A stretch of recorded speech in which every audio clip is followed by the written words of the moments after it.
से मुताल्लिक़ है। सही बुखारी किताबुर रक़ाक़ में अल्लाह के रसूल सल्लल्लाहु अलैहि वसल्लम की एक हदीस है, बल्कि इमाम बुखारी रहमहुल्लाह बाब बांधते हैं, बाब मन बलग़ सित्तीन सनतन फ़क़द अअज़रल्लाहु इलैहि फ़िल उम्र। यानी माना यह है कि जो शख्स 60 साल की उम्र को पहुँच गया तो फिर अल्लाह तबारक व तआला ने उम्र के बारे में उसके लिए कोई उज़्र का मौका बाकी नहीं रखा। भाई का सवाल है कि क्या जो आदमी 60 साल तक ना सुधरे, 70 साल तक ना सुधरे, उसके बाद सुधरना मुश्किल है? देखिए, हदीस का ये मफहूम नहीं है। हदीस का ये मफहूम नहीं। हदीस का ये मफहूम है कि एक शख्स जिसे अल्लाह ताला ने इतनी लंबी उम्र दी, अब यानी बचपना जो खेल का होता है वो ख़त्म हो गया, जवानी जो शहवात की तकमील का होता है वो मरहला भी चला गया।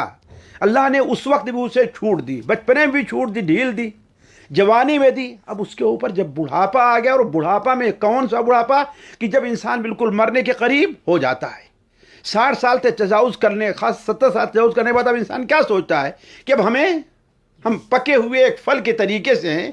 दरख्त में जिस तरीके से एक आम पका होता है, किस वक्त गिर जाए उसका कोई भरोसा। यही मिसाल की है, इस शख्स की है। तो अब अल्लाह ने इतना मौका दिया और अब तक ये नहीं सुधरा, तो आखिर अब कब उसको मौका मिलेगा? गोया अल्लाह ने अब उसके लिए कोई उज़्र बाकी नहीं रखा है। क़यामत के दिन अल्लाह के सामने कोई उज़्र पेश नहीं कर सकते कि अल्लाह ताला हमें आपने मौका नहीं दिया, हमें आपने मोहलत नहीं दी।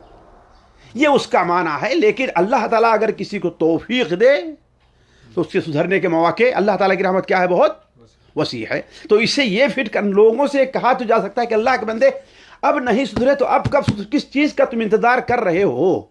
तुम्हारे बाल सफ़ेद हो गए, तुम्हारे आज़ा के अंदर जो है वो अब ढीलापन आ गया, अब तुम्हारी क़ुव्वत जवाब दे जा रही है। अब दुनिया से तुम्हें क्या लेना देना है? अब अगर नहीं सुधरोगे तो कब सुधरोगे? ये तो कहा जा सकता है।